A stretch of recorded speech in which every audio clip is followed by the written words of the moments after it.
Je vous salue tous dans le nom puissant de Jésus-Christ. Nous venons encore pour aborder ce sujet pour peu de minutes. C'est une question que le Saint-Esprit pose à chacun de nous, à chaque individu, qui héritera le royaume de Dieu. Et cela nous montre que ce n'est pas tout le monde qui peut hériter le royaume de Dieu, mais il y a une catégorie de personnes qui hériteront le royaume de Dieu. Alors la question est posée. Et avant d'avancer dans la profondeur des Écritures, quelque chose attire mon attention. C'est que pour hériter le royaume de Dieu, il y a des conditions à remplir. Quiconque ne remplit pas ces conditions ne peut pas hériter le royaume de Dieu. Amen.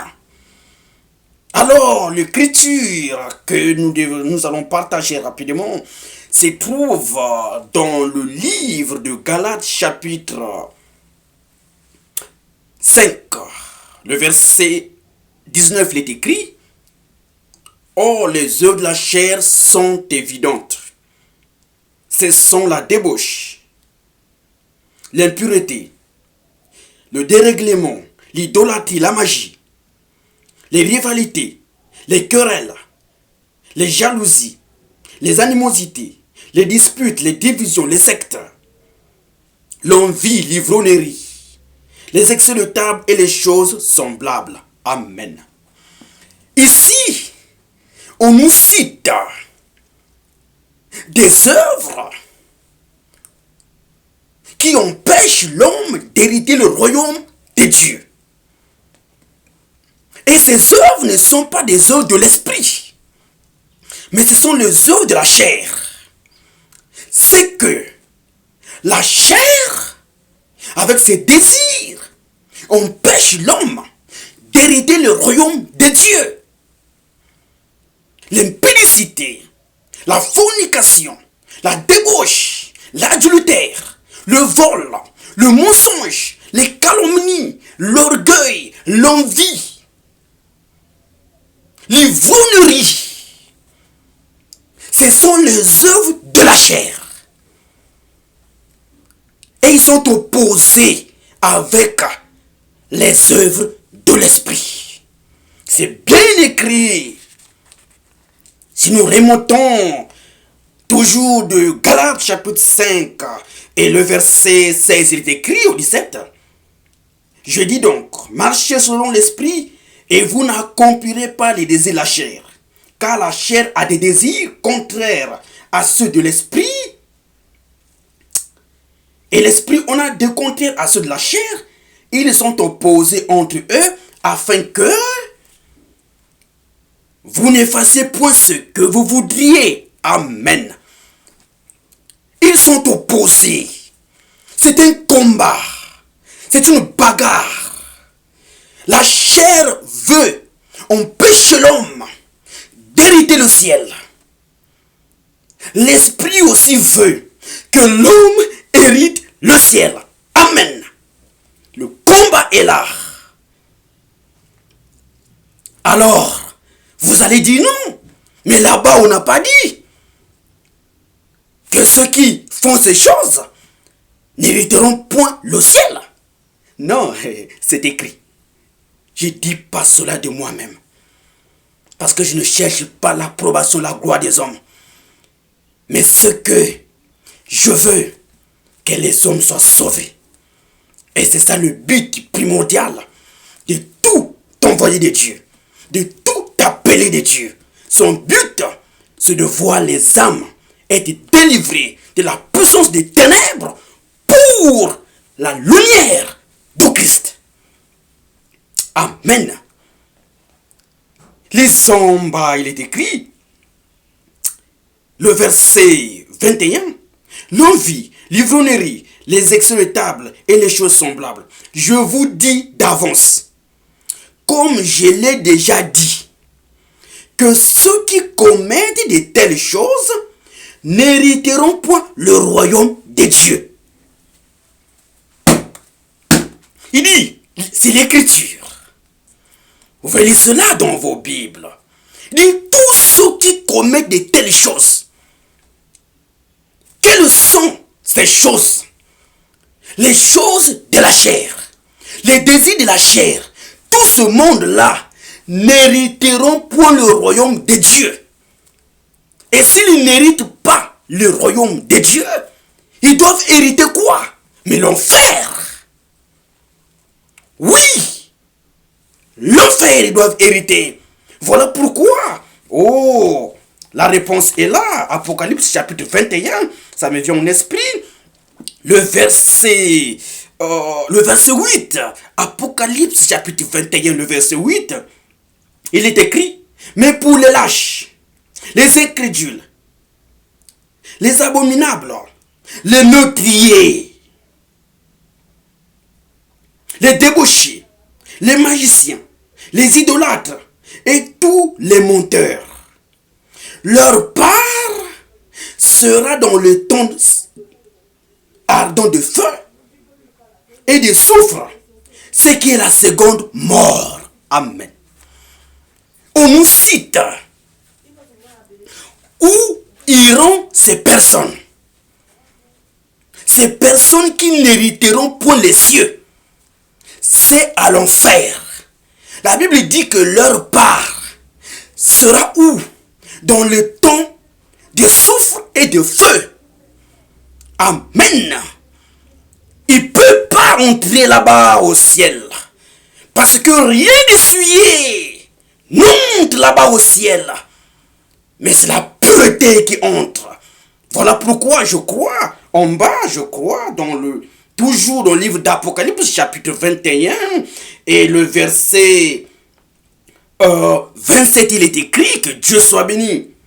Il n'entrera chez elle rien d'essuyé, ni personne qui se livre à l'abomination et au mensonge. Il n'entrera que ceux qui sont écrits dans le livre de vie de l'agneau. Rien d'essuyé n'entrera là-bas. Où? Dans la Jérusalem céleste. Où? Dans le royaume de Dieu. Où? Dans le royaume céleste. Rien d'essuyé n'entrera. Aucun péché n'entrera. Voilà pourquoi le Saint-Esprit nous dit, nous pose la question, qui en héritera le royaume des cieux? Qui entrera dans le royaume des cieux? Des hommes partent à l'église, des femmes partent à l'église. Tous les jours, ils ont des Bibles. Oh Seigneur Jésus, mais ils portent que des noms, de la craintivité. Mais quand on voit aux œuvres, quand on voit aux actes, ce sont des démons. Qu'est-ce que nous partons chercher à l'église? Est-ce que pour montrer la beauté? Pour montrer les habits? Pour montrer comment on est belle? Non, Dieu n'a pas besoin de ça. Dieu a besoin de la beauté du cœur.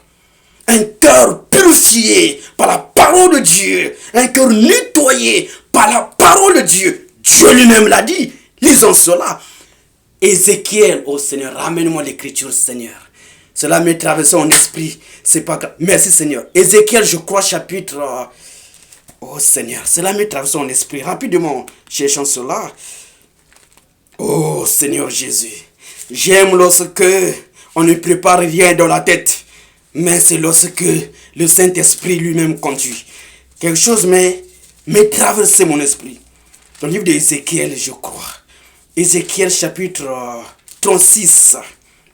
Le verset 25, gloire à Dieu. Il est écrit, c'est Dieu lui-même qui parle. Je répandrai sur vous une eau pure, et vous serez purifiés. Dieu dit, je répandrai sur vous une eau pure, et vous serez purifiés. Quelle est cette eau-là qui purifie l'âme de l'homme, qui purifie le cœur de l'homme? Parce que dans Matthieu, chapitre 15, mettons le doigt là, on va revenir. On doit revenir. Matthieu chapitre 15, ça me traverse dans l'esprit. Matthieu chapitre 15. Oh Jésus, gloire à Dieu, j'aime ta parole Seigneur. Je me sens à l'aise dans ta présence. Matthieu chapitre 15. Le verset 19 est écrit, car c'est du cœur que viennent, c'est Jésus qui parle. Il dit, Car c'est du cœur que viennent les mauvaises pensées, les meurtres, les adultères, alléluia, les débauches, les vols, les faux témoignages, les calomnies. Amen.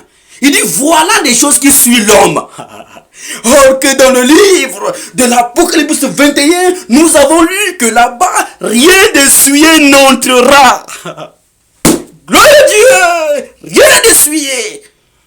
C'est le parfait total. Une épouse sans tache ni ride, semblable à lui-même Christ qui est l'époux.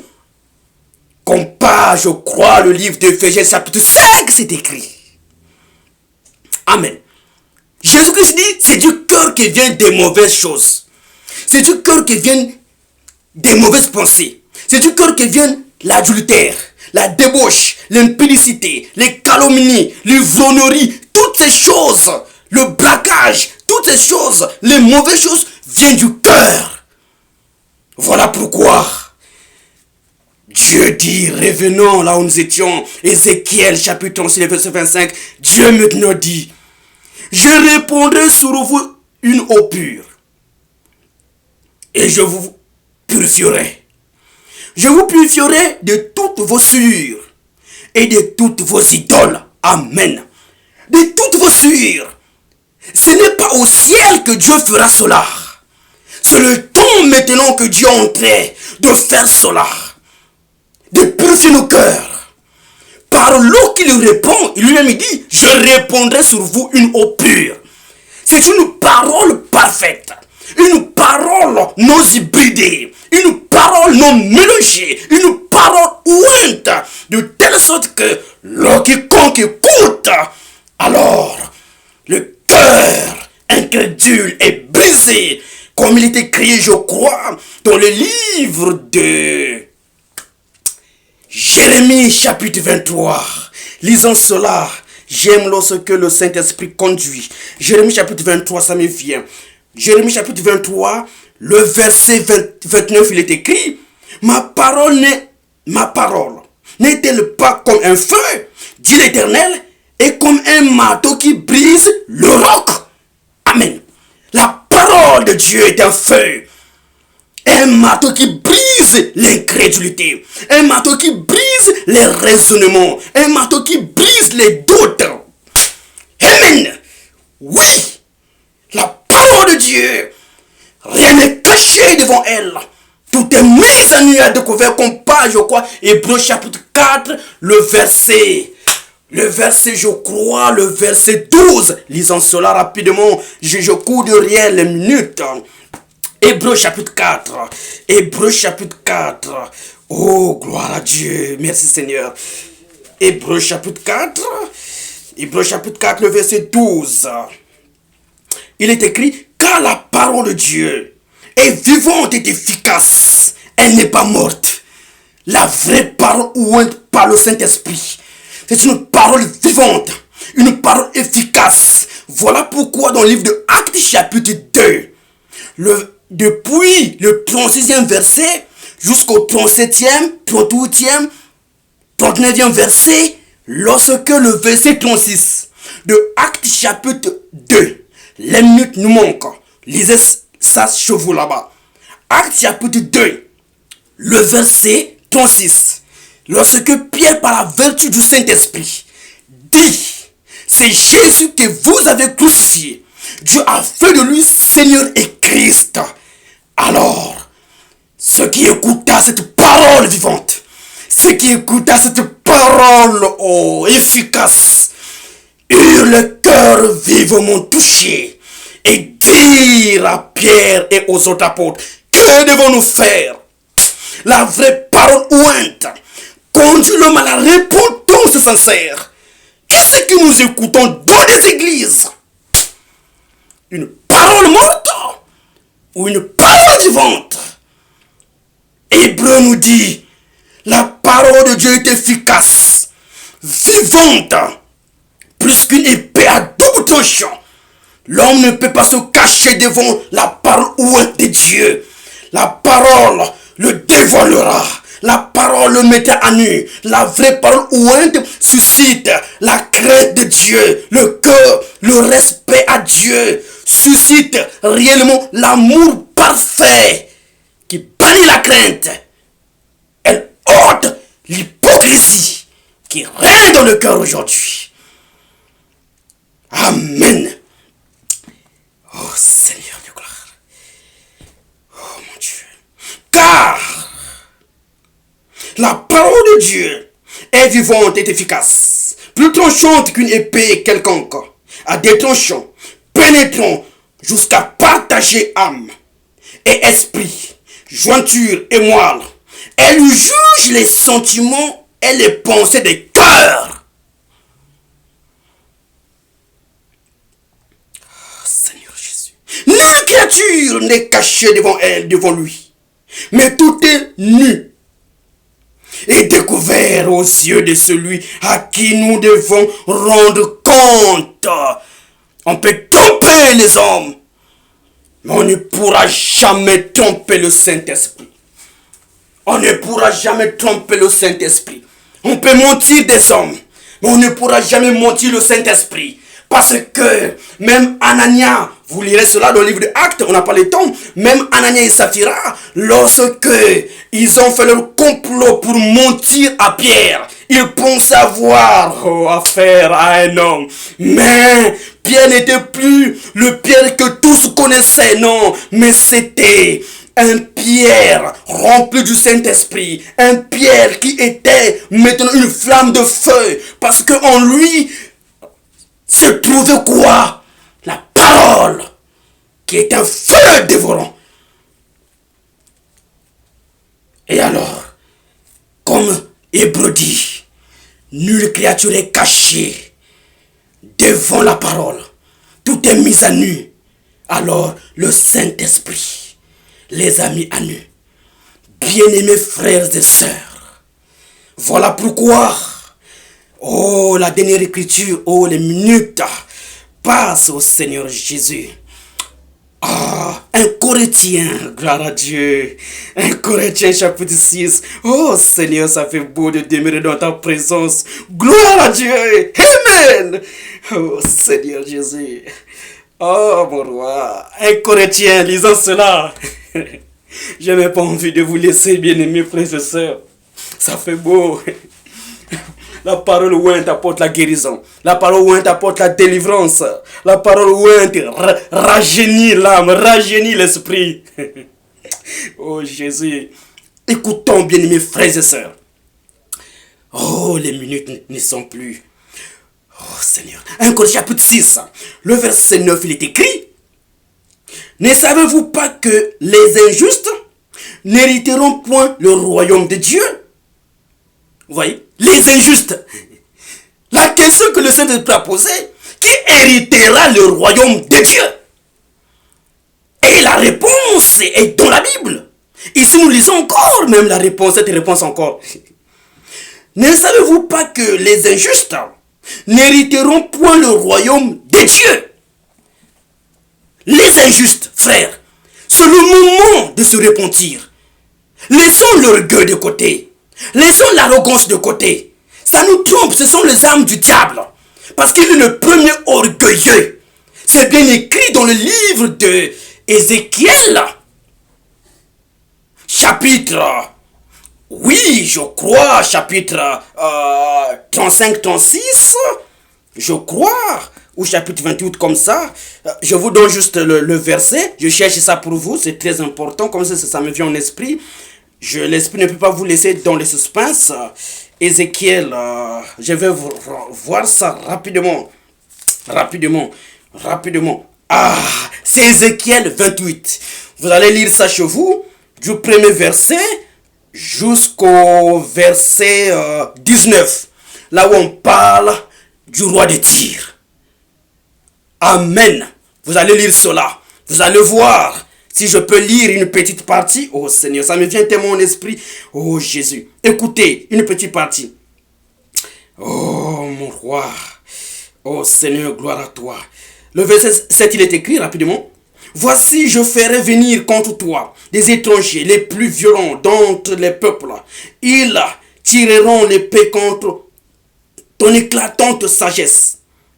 Et ils suivront ta beauté. Ils te précipiteront dans la fosse. Et tu mourras comme ceux qui t'ont percé de coups au milieu des mers. Sautons rapidement, c'est très important. Le verset 15. Tu as été intègre dans tes voies.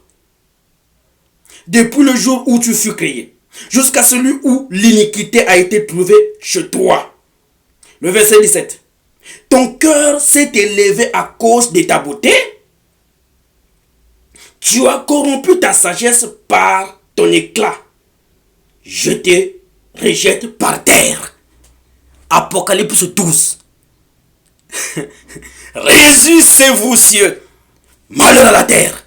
Qui est descendu? Le diable. Animé de quoi? D'une grande colère. Oh, lisons ce verset jusqu'à la fin. Oh Père éternel, on n'a pas le temps. Je vous ai juste donné un peu, quelques détails.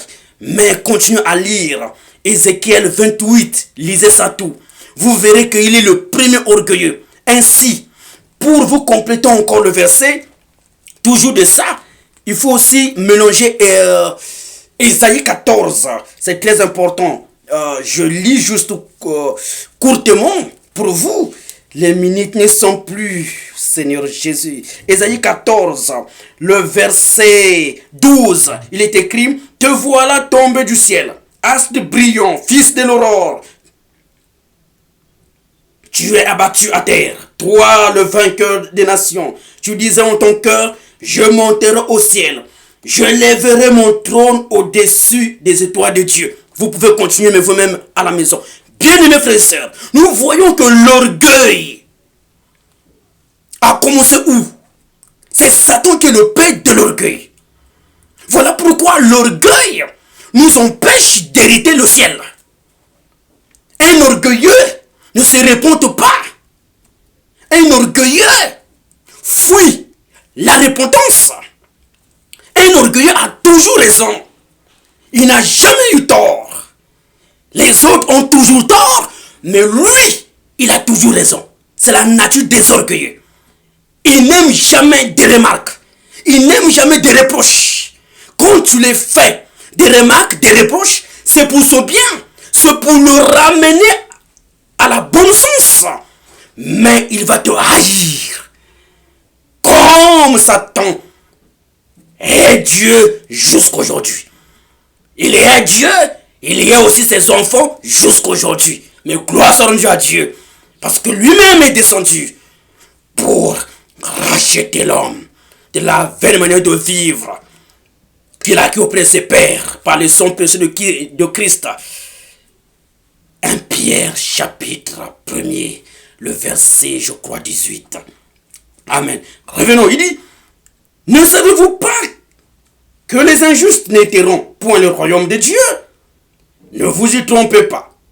Ni les débauchés, ni les idolâtres, ni les adultères, ni les efféminés, ni les homosexuels, ni les voleurs, ni les cupides, ni les ivrognes, ceux qui n'hériteront point le royaume de Dieu.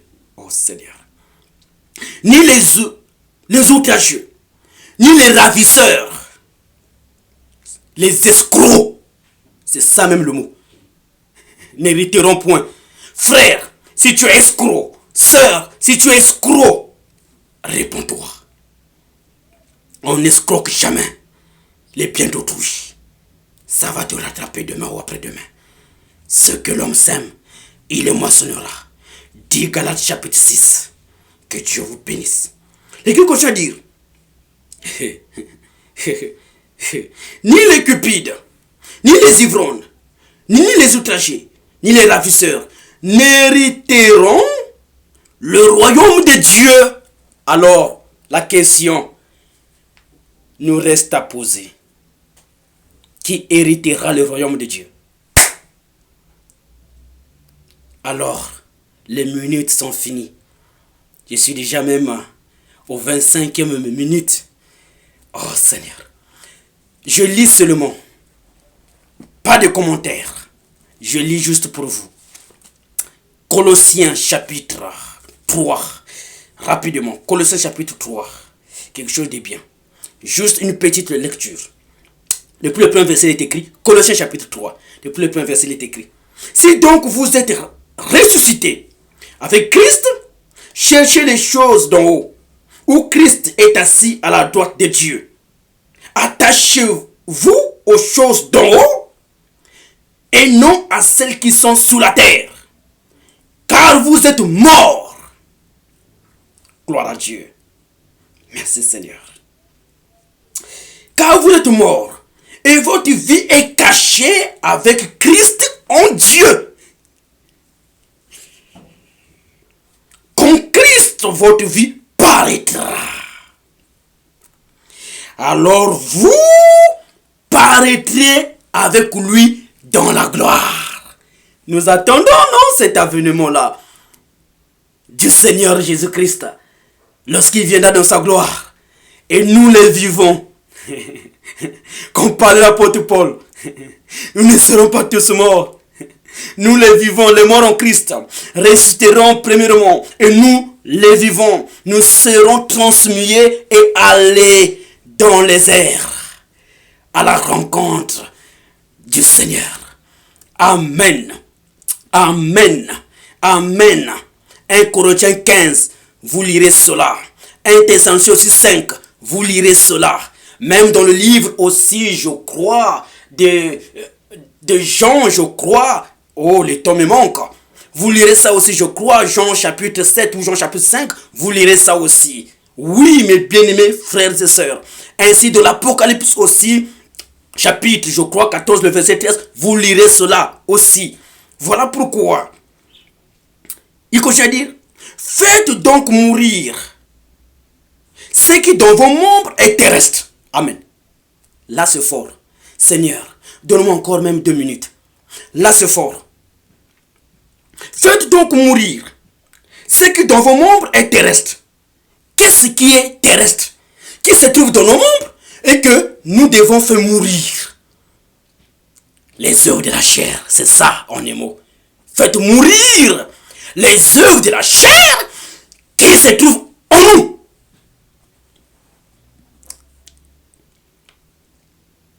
Faites donc mourir ce qui dans vos membres est terrestre. La débauche, l'impureté, les passions, les mauvais désirs et la cupidité qui est une idolâtrie. C'est à cause de ces choses que la colère de Dieu vient sur les fils de la rébellion. C'est aussi que vous marchiez autrefois, lorsque vous viviez dans ces péchés. Même maintenant, renoncez à toutes ces choses. À la colère, à l'animosité, à la méchanceté, à la calomnie, aux paroles équivoques qui pourraient sortir de votre bouche. Ne montez pas les uns aux autres, vous étant dépouillés du vieil homme et de ses œuvres et ayant revêtu l'homme nouveau qui se renouvelle dans la connaissance selon l'image de celui qui l'a créé. Les minutes ne sont plus. Bien-aimés frères et sœurs, prenons conscience. Dieu nous aime. Dieu vous aime. Dieu nous aime tous. Il veut que nous soyons sauvés. Prenons conscience. Revenons à lui. Il a dit dans le livre, je lis ça rapidement, je crois que ça me traverse dans l'esprit. Oh Seigneur, j'ai besoin de m'arrêter Seigneur. Les minutes ne sont plus. Malachie chapitre 3, je lis seulement. Pour vous, mes bien-aimés frères et sœurs. Lisons cela. Je crois que c'est dans Malachie chapitre 3. Le verset 7, il est écrit. Depuis le temps de vos pères, vous vous êtes écartés de mes ordonnances. Vous ne les avez point observées. Revenez à moi, et je reviendrai à vous, dit l'Éternel des armées. Il y a la signature. Ici, ça prouve que c'est moi qui a écrit. C'est moi l'Éternel qui a parlé. Vous êtes détournés de moi. Je suis un Dieu compatissant, miséricorde de Dieu, lent à la colère, riche en bonté. Revenez. Moi, votre Père, je reviendrai à vous. Amen. Amen. Voilà pourquoi, oh Seigneur, dans 1 Corinthiens, dans 2 Corinthiens, ça me vient, oh Seigneur Jésus Nazareth, oh Seigneur, s'il te plaît, permets que je puisse m'arrêter. 2 Corinthiens chapitre 6, 2 Corinthiens. Oh Seigneur Jésus, les minutes ne sont plus, Seigneur, mon roi. 2 Corinthiens chapitre 6. Oh Seigneur.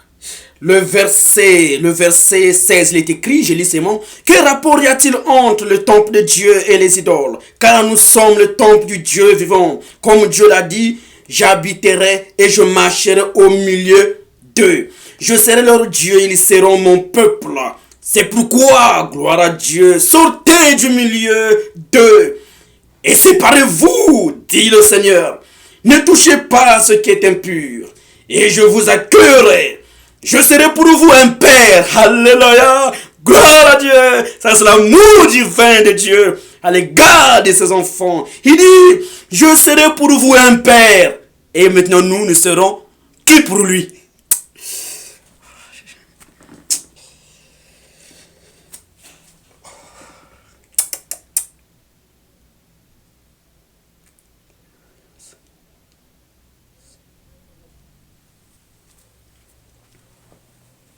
Lui sera pour nous un père.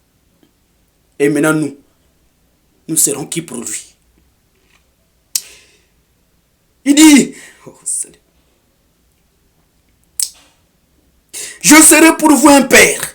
Et vous serez pour moi. Moi aimé pour qui? Pour lui l'Éternel des armées. C'est lui qui a signé dans Malachie chapitre 3, le verset 7.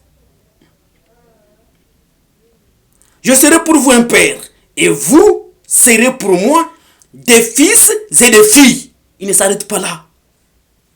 Il dit le Seigneur Tout-Puissant.